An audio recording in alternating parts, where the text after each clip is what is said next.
Hello, we are back for another chapter of Proverbs. We're on Proverbs chapter 8. I apologize for not doing many videos lately. We still have a lot going on in my house. We actually have something pretty big coming up that I am not going to say until it's like 100% happening, but videos are going to be few and far between for the next while because we have a lot of things going on in our life, all good things. It's just really busy. Okay. Proverbs chapter 8. I'm reading the ESV. As always, it is best if you follow along because sometimes I won't even look up and I'll say my own little commentary. And if you're not following along, you might think I'm reading from the Bible when really I am just talking about whatever I want to talk about. All right. Proverbs chapter 8. The blessings of wisdom. Does not wisdom call? Does not understanding raise her voice? Okay, I want to pause right there. So if we go back to chapter 7, just the previous chapter, verse 11, she is loud and wayward. Her feet do not stay at home. Basically, this was talking about, I thought there was a better verse, but the adulterous woman calls out for the man. And in the same way, just like the forbidden woman, wisdom is also calling out from the streets. Verse 2, on the heights beside the way, at the crossroads, she takes her stand. So now we're talking about wisdom, not the forbidden woman. Beside the gates, in front of the town, at the entrance of the portals, she cries aloud. Wisdom cries aloud. To you, O men, I call, and my cry is to the children of man. Verse 5, O simple ones, learn prudence. O fools, learn sense. So here is wisdom talking. Verse 6, hear, for I will speak noble things, and from my lips will come what is right. For my mouth will utter truth. Wickedness is an abomination to my lips. So wickedness is an abomination to wisdom's lips. All the words of my mouth are righteous. Again, this is wisdom speaking. There is nothing twisted or crooked in them. Verse 9, they are all straight to him who understands, and right to those who find knowledge. Take my instruction instead of silver, and knowledge rather than choice gold. For wisdom is better than jewels, and all that you may desire cannot compare with her. So wisdom is better than any riches you can come across. I actually, before I started reading Proverbs, I had this revelation. Not that I haven't read Proverbs before, but I got really into buying silver, looking for silver at garage sales and thrift stores, and it became where I had to like fight over it with other people who were doing the same thing. And I just said it wasn't even worth it anymore. Like, I'm not going to fight over it.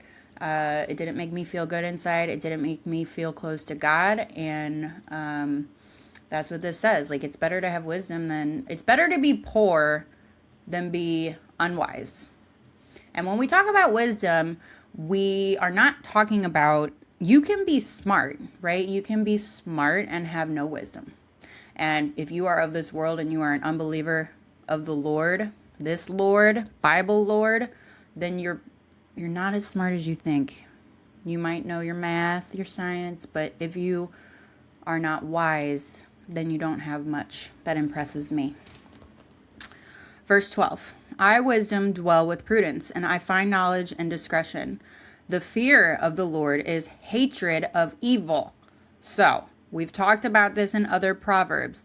God is capable of hate for all you rainbow and unicorn Bible people, Christian people that think the Lord is incapable of hating things. I forget which proverb it was, but it does say the Lord hates things, and 7 are abomination to him. The fear of the Lord is hatred of evil. So do not coddle evil. Do not even pray for evil. That is something else that I posted on my Facebook recently. Let's talk about all the evil in this world right now. The people that are hurting children, like very, very badly, and doing things that I could never even probably say on YouTube. And then you got Christians that are like, pray for them. Like, no. We're not going to pray for them. We're going to do what Matthew says, tie a millstone around their neck and let them drown in the sea. So if you hate what God hates, which is evil, then that's a good sign you're on the right path. Pride and arrogance, the way of evil, and perverted speech I hate.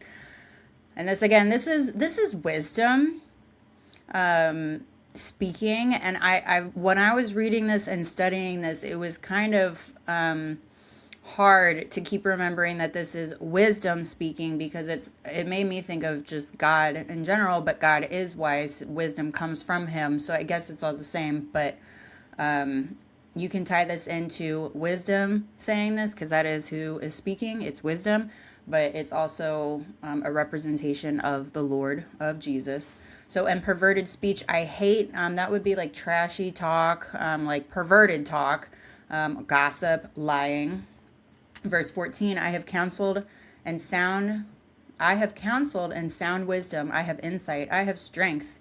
By me, kings reign.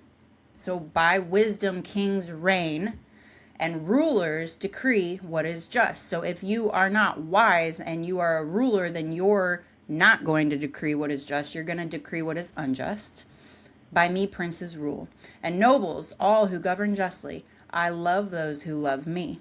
And that is what kind of brought me to God. Like, he loves those who loves me. And the next verse, or in the next sentence, and those who seek me diligently find me. If you seek wisdom, you will find it. If you seek God, he's right there. He says he'll be there. You will find him. Knock and he will be found.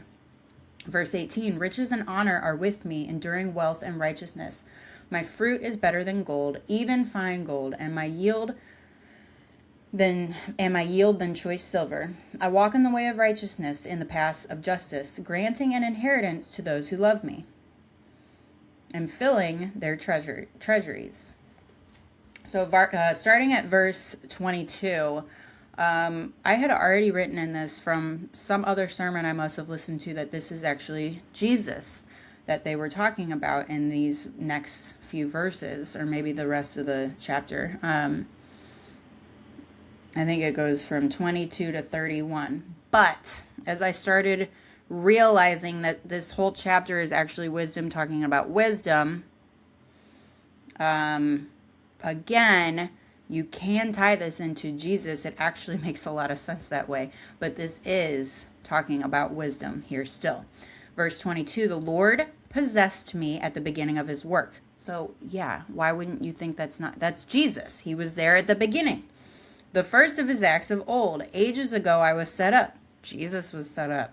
At the first, before the beginning of the earth. Jesus. When there was no depths, I was brought forth. When there was no springs abounding with water. Before the mountains had been shaped, before the hills I was brought forth. Before he had made the earth with its fields, or the first of the dust of the world. When he established the heavens, I was there. Jesus was there. When he drew a circle on the face of the deep, when he made firm skies above, when he established the fountains of the deep, when he assigned the sea its limit, so that the waters might not transgress his command, when he marked out the foundations of the earth. Then I was beside him like a master workman, and I was daily his delight, rejoicing before him always, rejoicing in his inhabited world, and delighting in the children of man. So I don't know so I wrote Jesus because somebody else that I must have listened to a while back said that those verses were about Jesus, which totally makes sense. But then another commentary book I read while I was doing this study said that this is talking about wisdom. So wisdom was there from the beginning. Wisdom was there before the earth had been formed. You can really take it either way. So I'm not really sure. But my guess is since the majority of the chapter is talking about wisdom, that is what I assume. But it totally fits in with Jesus also. Verse 32, and now, O sons, listen to me. Blessed are those who keep my ways. Wisdom's ways, Jesus' ways, God's ways. Blessed are those who keep my ways. Hear instruction and be wise, and do not neglect it. Blessed is the one who listens to me. Again, wisdom, Jesus, God, Holy Spirit. Blessed is the one who listens to those. Watching daily at my gates, waiting beside my doors. For whoever finds me finds life and obtains favor from the Lord. But he who fails to find me injures himself. All who hate me love death. So, but whoever finds me finds life and obtains favor from the Lord. But he who fails to find me wisdom injures himself. All who hate me love death.